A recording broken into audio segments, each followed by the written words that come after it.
there's a lot of crazy things happening, a lot of bloodshed. But I don't know, my question to you is this being covered a lot in the media? Is there a giant, is it getting the same amount of coverage as Ukraine? I have a lot of my Iranian friends say, I can't necessarily trust my sources but I do trust you.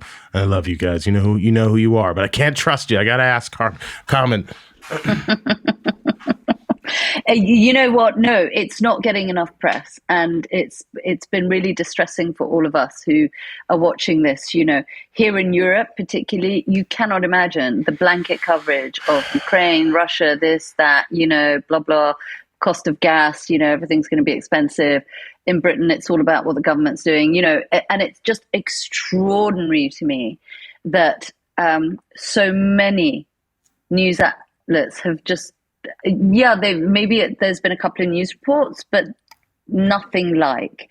And so mainstream, traditional, legacy, whatever you call it, media, I don't think has really caught up. CNN has done a little bit. The BBC has done a little bit. It, continues to do bits and pieces. I mean, I've been all over a lot of these programs. I've spent the last month, it's been like a full-time job, writing to every editor that I know and saying, aren't you going to cover this?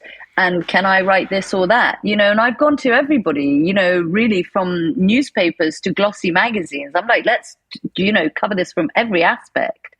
I cannot understand. I can't see. I open my social media and it's not like it was when BLM happened, I don't see those hashtags and those black squares everywhere. I don't. I'm not seeing the response that people gave to Ukraine. And I keep going, why? I don't understand. I don't understand.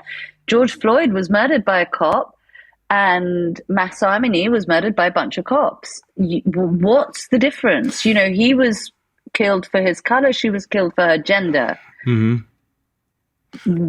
How come that's not? Yeah. I mean, my take on it is, and forgive me, but I feel like the take is this happens all the time in that section of the world. Why should we care? Yeah. And right. it's we've, you and I during the course of our conversation have outlined why you should fucking care. Not only there's a giant opportunity here. And I feel like that's dark also for me to say. Sorry, I sometimes speak in the yeah. But there's a giant, I'm going to say it again, I'm so sorry. There's a giant opportunity here, right, to mend or get on the right track. And I don't think we're smart enough to take it. It's not sexy. It's not going to sell. It's not, you know what I mean? It's not like they're so, that's so far away and they don't think it's relevant, but they don't know. People don't know. And I can't imagine how frustrating it would be for you. And it is frustrating for me too, as a giant history nerd. People have so much to pay attention to and think about. Not only that, there's an election cycle that's going on in the United States. So no, and it's generally local. There's a lot of gubernatorial races and whatnot that are happening, and those people really can't do anything. But I do feel like if this continues to go, in the next and it's going to, but that's something that probably will be talked about when you get to the congressional races and whatnot. So it's just they have to persist a little bit longer with no help and no aid. And any aid that they're going to be getting is not. It's Russia, China. This is bad for business. They don't want to see this succeed. Yeah. So it's it's really what are we doing? It's very tricky. What's up, John?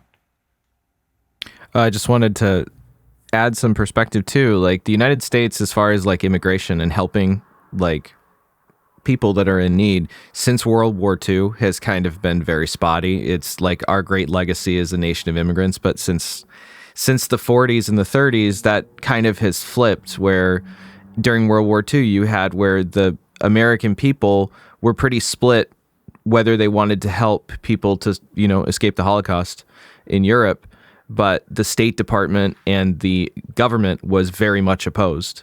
And like Rick said, now, you know, we have the midterm elections are happening, and it's a lot of local elections and gubernatorial elections, but there are huge stakes involved in this, that like if the Republicans flip the Senate or if they flip the House, you know, stuff is going to happen. So, and I think you're right, Rick, that just people here assume, you know, oh, this happens all the time. You know, everywhere is a dictatorship in the Middle East. Yeah, it's insane. And I'm polling for the people. I think that I think that they're tired of this.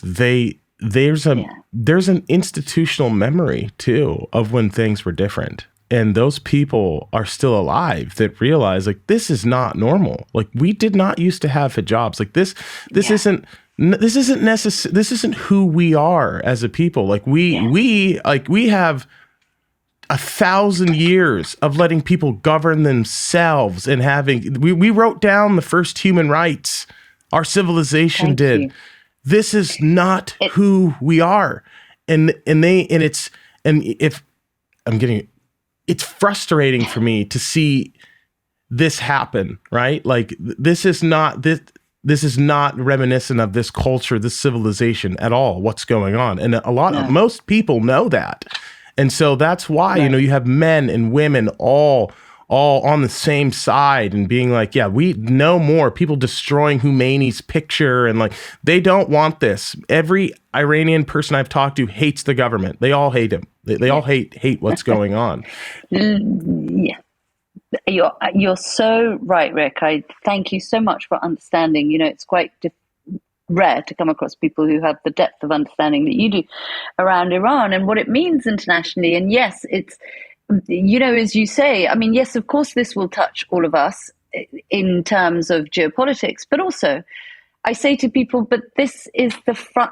Are you a woman? Do you know a woman? Do you love a woman? Do you consider yourself a feminist? You know, well, then have a look at what's going on over there. There are 15-year-old girls who are taking off their hijab and with their hair flowing are getting in the face of regime officials and chasing them just with their words out of the schoolyard. I mean, what are we talking about? This is young girls putting their actual bodies on the line. You know, this is the most embodied kind of movement on the line to physically take space back. You know, these women, seeing them walking, and we're seeing more and more pictures like this, quiet civil disobedience, women walking along in Tehran, you know, just wearing normal clothes, just not wearing a hijab. You know, I showed a picture to my husband who's Italian and I said, look at this picture.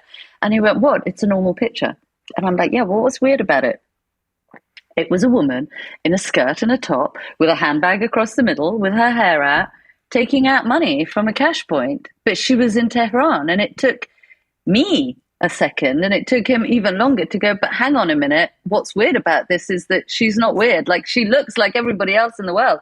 She's just normally dressed. She's not wearing hijab. That in itself is extraordinary, and perhaps people can't appreciate how much people are laying their lives on the line. You know, there is a mountain, a mountain climber, if that's what you call them, called Elnaz Rekabi, who right now is competing in the Asian Mountaineering Championships. I don't know where they are, but somewhere in the world, not in Iran. And she is doing so for Iran without her hair covered. And that means that when she goes home, she will be arrested.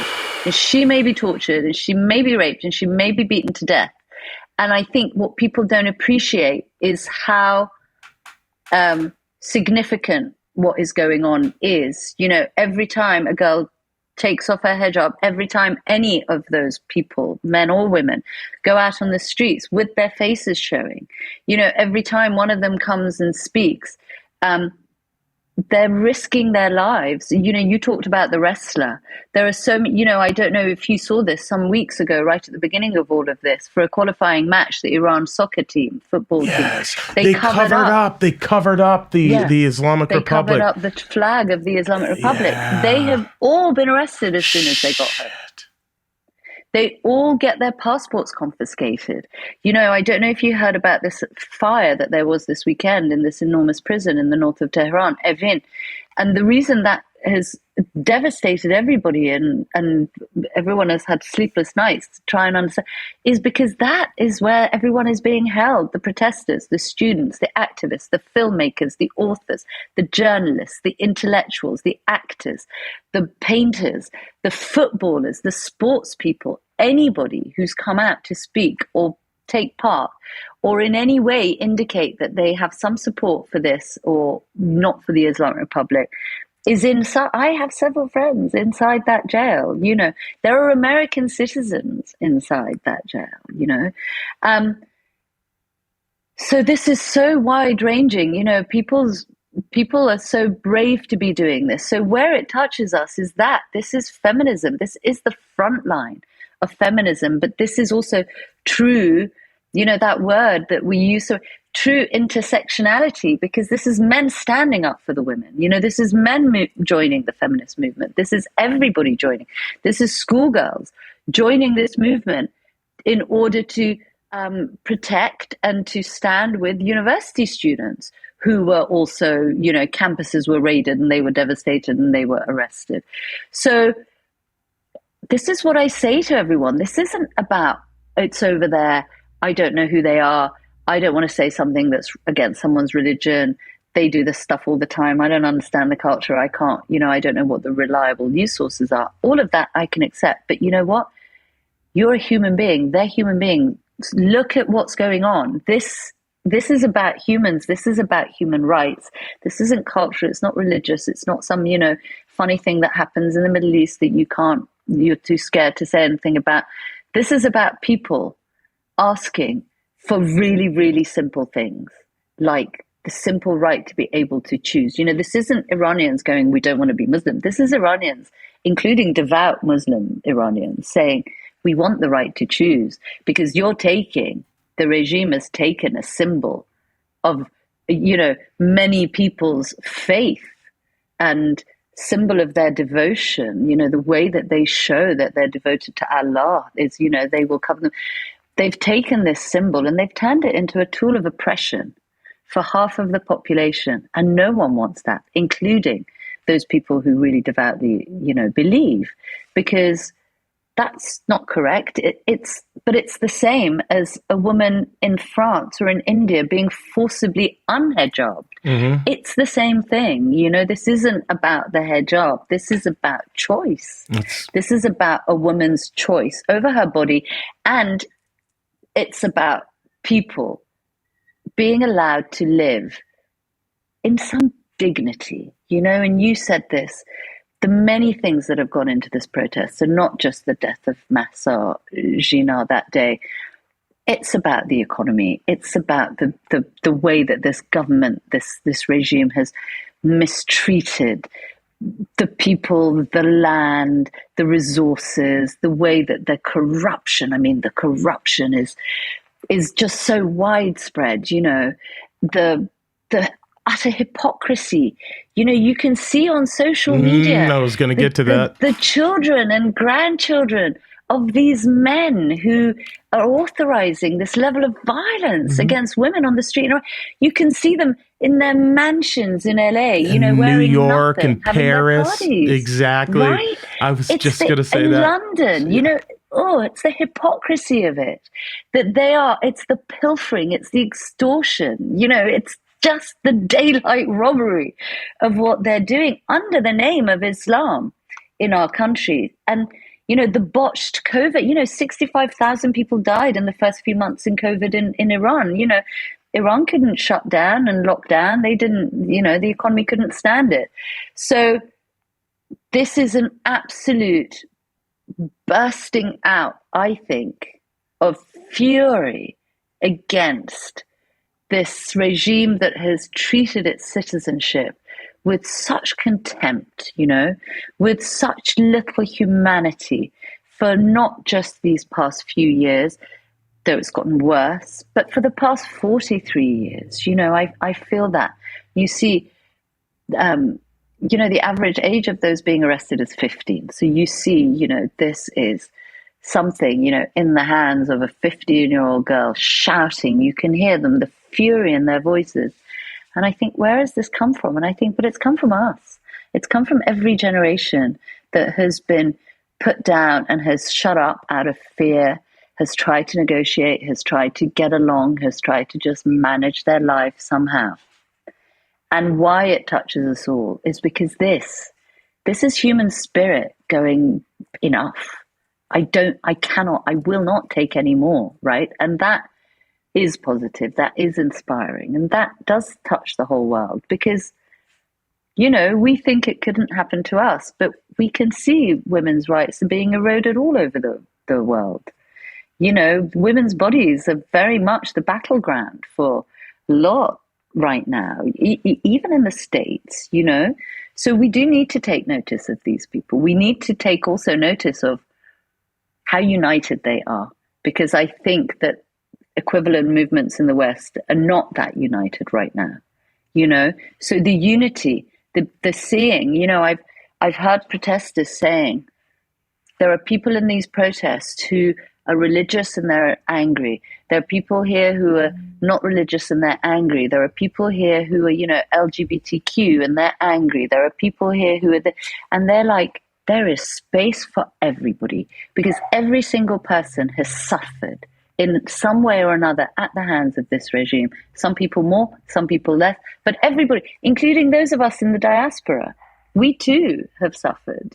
Our lives have also been affected by that. We're not suffering daily like our brothers and sisters on the ground, but, we've lost our homeland, our language. I can't speak to the people I want to in case I'm a journalist in the West.